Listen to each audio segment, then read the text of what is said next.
Major funding for these programs is made possible by grants from Chase Commercial Term Lending and Capital One Bank, New York Community Bank, the Witkoff Group, M&T Bank, Perfect Building Maintenance, Genova Burns, Gian Tomasi and Webster, Greenberg Traurig, Kilroy Architectural Windows, New York's Window Company. Additional funding is provided by grants from AKA Hotels, Corman Communities, Aerial Property Advisors, Bank of America Merrill Lynch, Bank Leumi USA, Briarwood Organization, CBRE, Colliers International NYC, CPEX Real Estate Services, Cushman & Wakefield, Customers Bank, DDG, Dime Savings Bank of Williamsburg, Douglaston Development, Levine Builders, First Nationwide Title Agency, Flushing Bank, Friedman, Gemini Real Estate Advisors, Hap Investment Developers, Herrick Feinstein, Investors Bank, James D. Kuhn Real Estate Institute at Syracuse University, James Orphanides, Chairman USRealty.com, John Katsimides, Red Apple Group, Margolin Weiner and Evans, Madison Realty Capital, Massey Knackle Realty Services, Matone Group, Meridian Capital Group, Newmark Grubb Knight Frank, Newbanks, People's United Bank, SJP Properties, Sterling & Sterling, Stonehenge Partners, TD Bank, Terra CRG, the CUNY TV Foundation, the Continuum Company, Urban American, and these friends.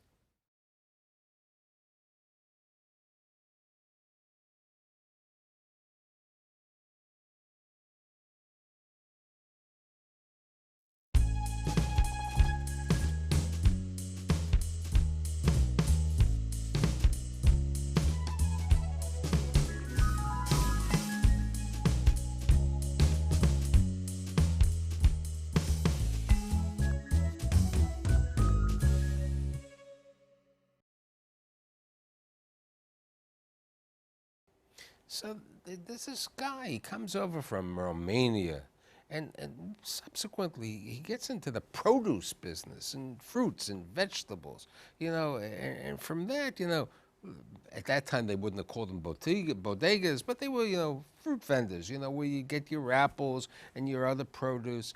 And, then he has sons, and they all get involved with the in the fruit business, but then they grow and they get into the supermarket business, and then one of the sons, goes out and says, I'm going to become a little different than my cousins. I'm going to really create an upscale supermarket. I'm going to go to Brandeis. I'm going to do an interesting thing. And today I have the co-owner and the CEO of Morton Williams, Morton Sloan. Thanks for being here. Thank you. So tell me about Grandpa. We have a picture of Grandpa. How old was he when he came over from Romania? Any idea? I think he was probably about 20 years old, plus or minus a year or two. Now, was he married when he came over? No, he was not married, but I think he had a girlfriend in the old country. Right, and the girlfriend subsequently is your grandmother? The girlfriend was my grandmother. Right. Okay, so Grandpa Barney, was it? Grandpa Barney. Okay, so actually Grandpa Beryl. Beryl, okay. Beryl. So Grandpa Beryl, a.k.a. Barney, okay, the Americanized over there, comes over, and probably he was a food vendor. He was a peddler originally, probably. And then he gets to the Bronx and the fruit market, and from there he grows a nice little business over there, and he has 5 sons and 1 daughter. And let's talk about your uncles and your father. Tell me a little bit about them. Well, I'll tell you about them, but I don't want to diminish my grandfather because by the time he finished his little career, he had 30 produce stores, and he had a rather substantial wholesale business. And when he died in 1946, at a young age, about 65, he was considered by most people to be a very wealthy person. So he wasn't like a little peddler. No. You told me it initially started, but I knew about the 30 stores. Okay. So now, okay, so Grandpa has 5 sons, right? Okay, and 1 daughter. Grandma dies at a relatively young age, and the kids are raised by aunts and uncles over there. And let's talk about your cousins and your father. Okay, well, my father had 4 brothers, so there were 5 sons, and they had a sister. 4 of the brothers, including my father, ended up going into the retail food business. My father and one of his brothers, Irving, inherited my father's business, produce business and wholesale business, just at the time that World War II had ended. Right, you said your father had just come out of the Army. He had just come out of the Army. Prior to that, he had been a lawyer. And the other siblings inherited some cash. So my father and Irving inherited the business. Right, which was a produce business. Which was a produce produce business. Produce business and some fruit vending stores. That's right. The other two of the other brothers went off to build their own businesses. Max Sloan built the business which was called Sloan Supermarkets, and eventually became more than 40 supermarkets, and also built a wholesale produce business called the Orange Grove. Jack Sloan, who also died unfortunately at a very young age, either 52 or 53, had 11 supermarkets mostly on the west side of Manhattan. That was Food City or something? That was called Food City. And everyone seemed to have a cousin or two here or there that also had supermarkets. So at one point, the family could say they probably had about 75 Sloan-related stores in Now, what's in the interesting supermarket industry. when you were saying that when we were meeting, you know, the supermarkets, which really came up probably in the early 50s or that time, they were owned, you know, they were owned by Italians, Jews, and Greeks. You know, they had these smaller things. I mean, there was always A&P that started was years ago, but that was a different type of situation. So when your father, Irving, right? No, my father was Joe. His brother and partner was Irving. Okay, so Joe and Irving go and take over the business. Okay, they at that time opened up really the first non-A&P supermarket in the Bronx. That's right. They built the second supermarket in the Bronx. Right. Because the business that they were in was a declining business. The wholesale business and the produce business was not the future as they saw it. They went out to Long Island and saw what was a giant store. I have no idea how big it was, but they described it as a giant store, and it was a King Cullen. And they said, hey, this is the future. And they came back and they built a supermarket. Where was that supermarket? In Long Island? No, the one in... it was on 167th Street off the Concourse, between Sheridan and Sherman Avenue. Right. Now, we were talking before, initially, the family, when you were young, you lived on the Concourse and then subsequently Marshallou Parkway. And what was interesting, growing up in a family business, okay, part of your life was to be in the supermarket. So you learned to be a cashier. You learned how to unpack boxes and stacking, and you had an interesting time. You went to DeWitt Clinton High School, and there you said you played 2 sports, right? I played basketball and soccer, but my great love was basketball. Right, and tell me, besides the great love of basketball, probably the greatest enjoyment was when you went to Madison Square Garden? Yeah, we played city championships one year. I think it was my junior year, but I'm not quite sure about what year that was. And that was maybe the thrill of my life. I mean, imagine a kid playing in Madison Square Garden. No question at all. Right. So you graduate DeWitt Clinton, and this is what, like 1950? 57. 57, and you go up to Massachusetts to one of the fine schools called Brandeis. Right. And at Brandeis, you're studying what? You're studying science and studying philosophy? Biology and psychology. At that time, did you think you wanted to become a physician? I thought I might be, yes. Okay. Now, you have a younger brother. I do. Okay, and he later on goes to medical school, which we'll get to in a second over there. So you're at Brandeis, and you meet this young lady. Tell me how you met your young lady who's been your wife for the past 53 years. Well, freshman year at orientation week, I came off the dining room, I came off the cafeteria line and walked over to her table and asked her if I could join her for lunch.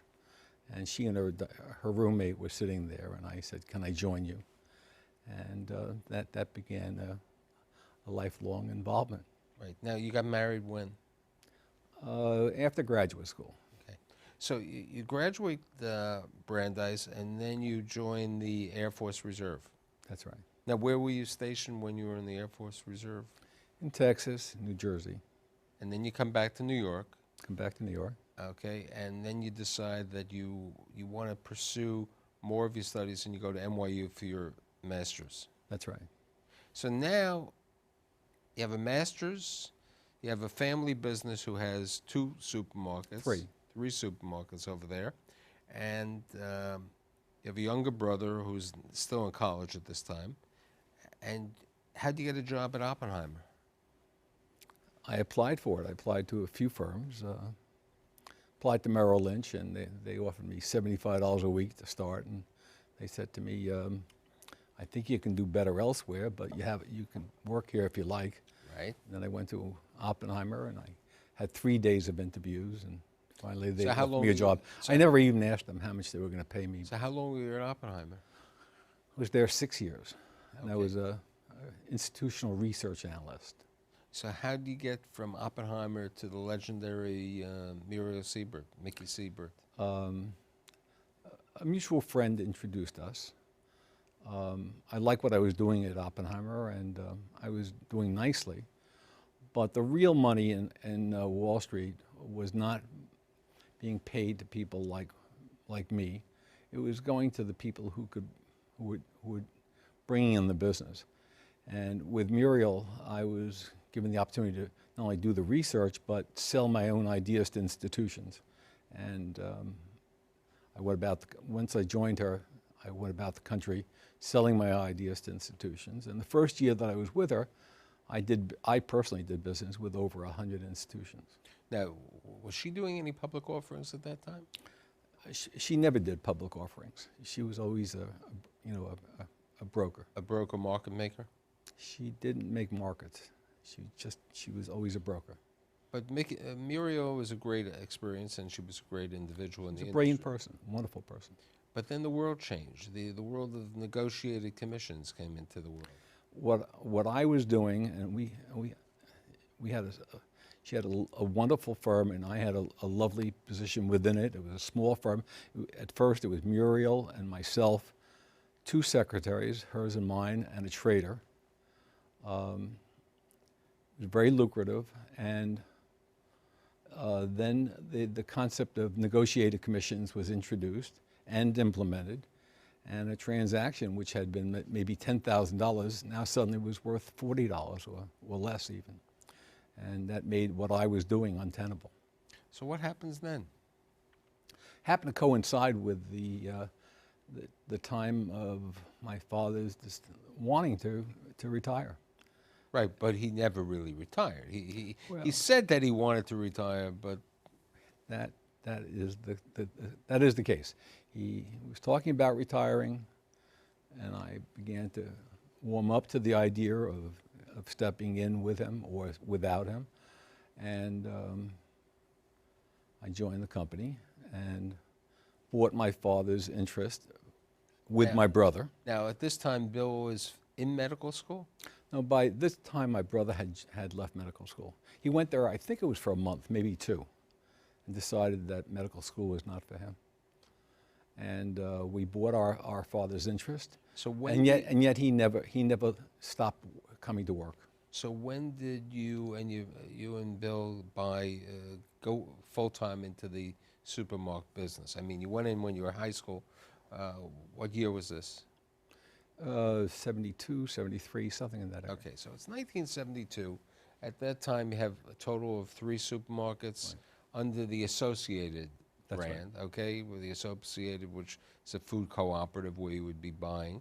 And you told me that you know, you're talking to Dad, who never really retired, and you and your brother wanted to do a little expansion, but Dad remembered the old rents, as we would say in the trade.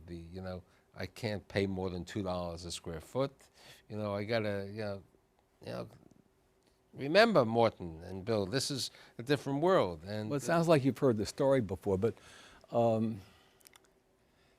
my father and his brother were superb at maximizing the profitability of that which they had. They felt that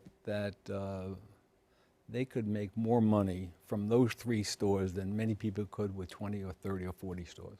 And it's very possible that was the case. But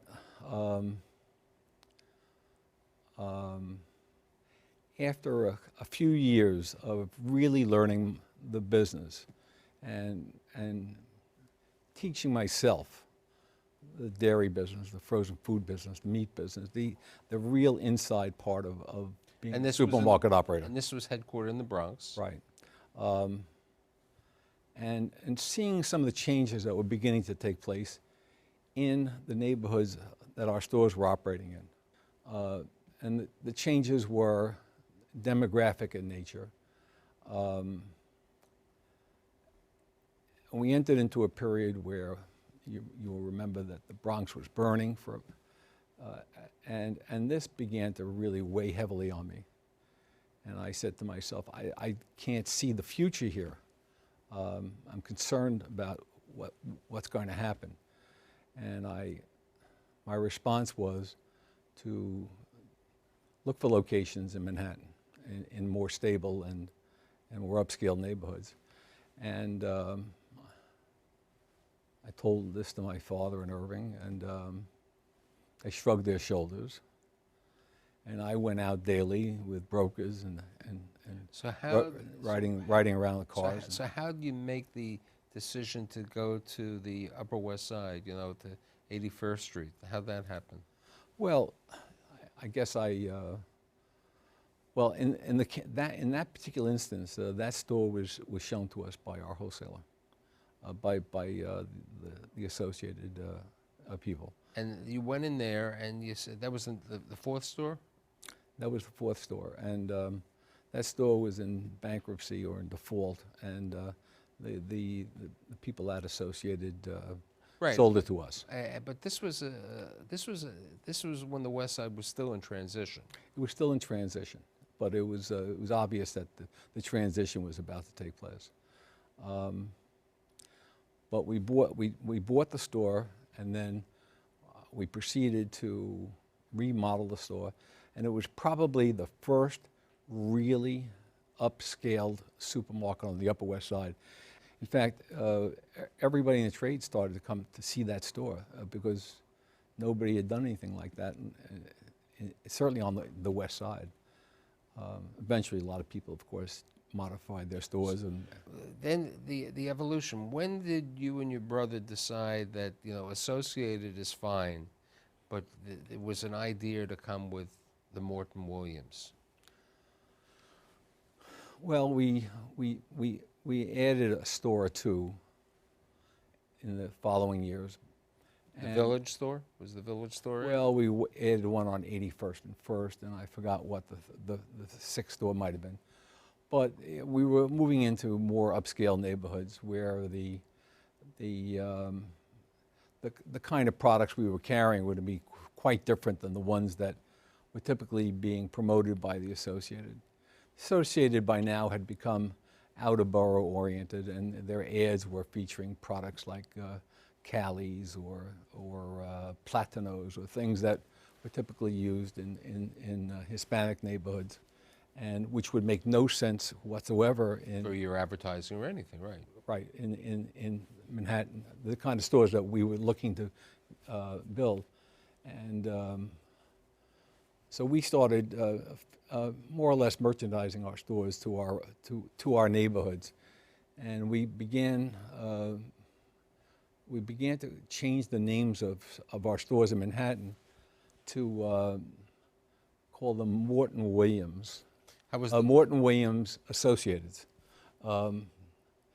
And then eventually, maybe 10 years ago, we dropped the Associated altogether and just became Morton Williams. So I understand the M is before the W.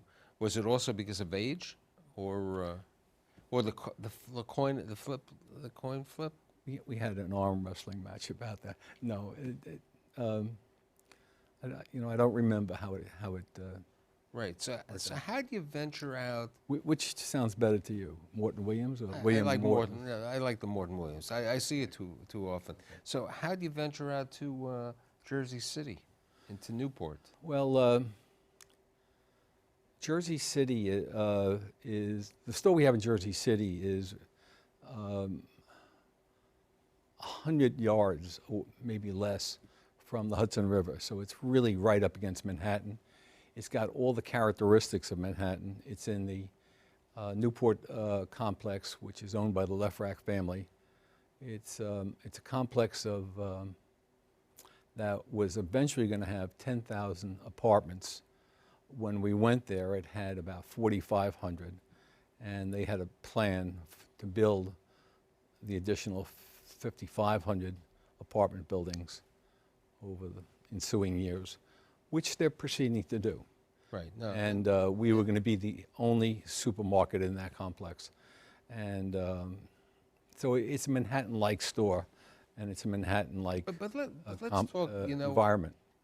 Your stores cater to the neighborhood they're in, like Greenwich Village, Carnegie Hall on 57th Street, the Upper East Side, 81st Street, but your stores are very appealing.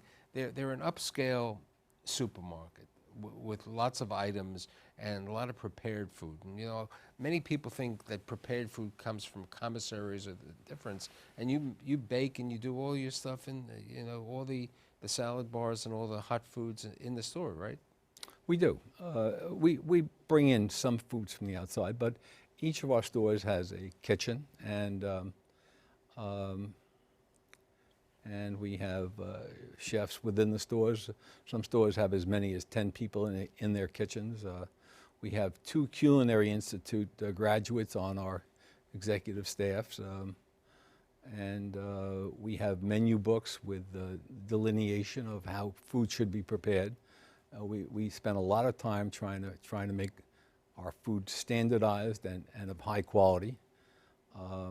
We recognize that today's consumer, at least today's Manhattan consumer, does not want to come home from work and start making a roast beef.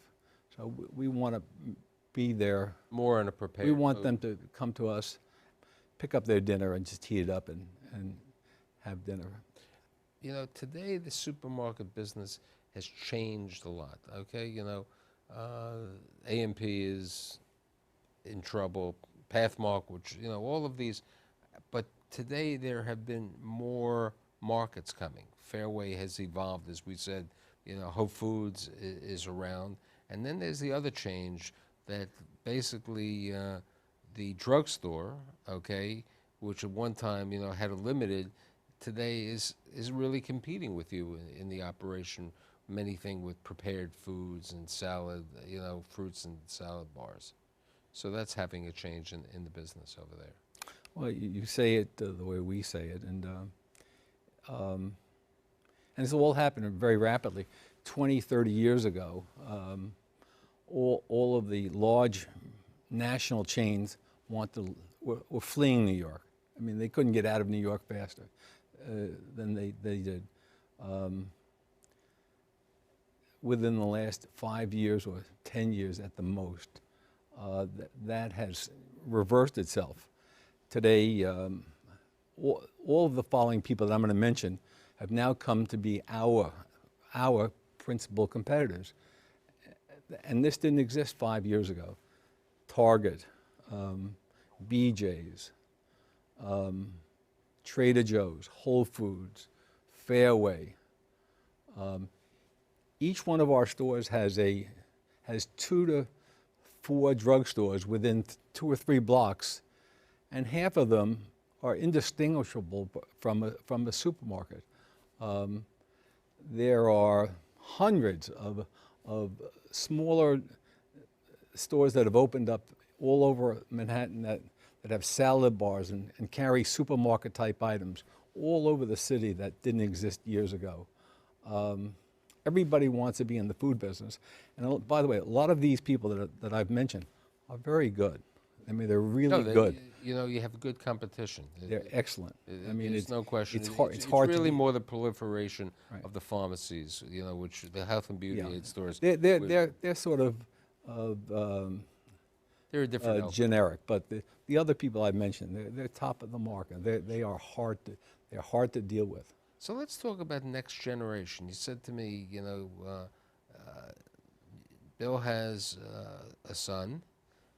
You have a son, and you also have a son-in-law in the business. So tell me about the next generation who's going to help continue the growth of Morton Williams.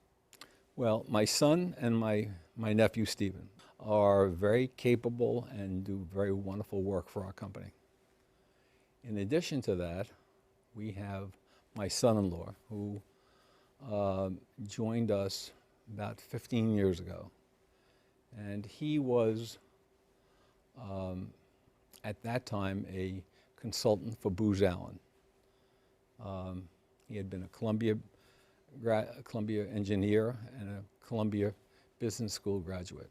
And he had been offered the opportunity to become a partner at Booz Allen at the age of 30, which was really unprecedented.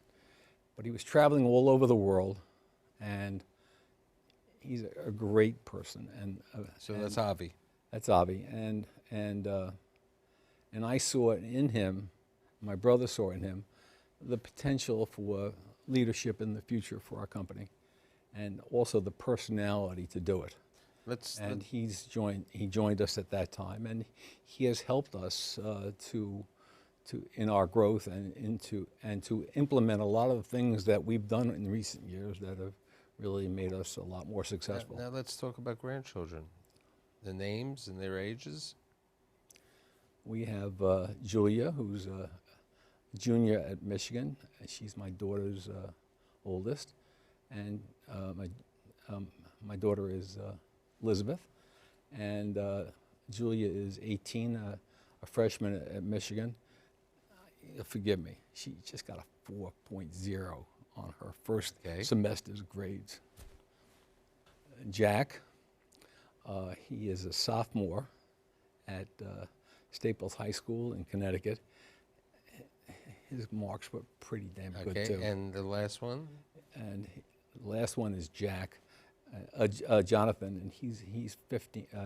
He is 15, and he is a wonderfully bright and wonderful person, and he is a sneaker trader.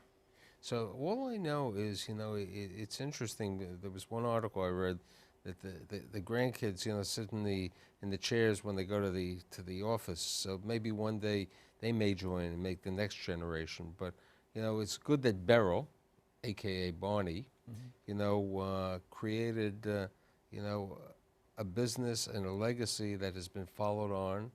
And I'm so happy to have you today as a guest. Thank you. Thank you for having me.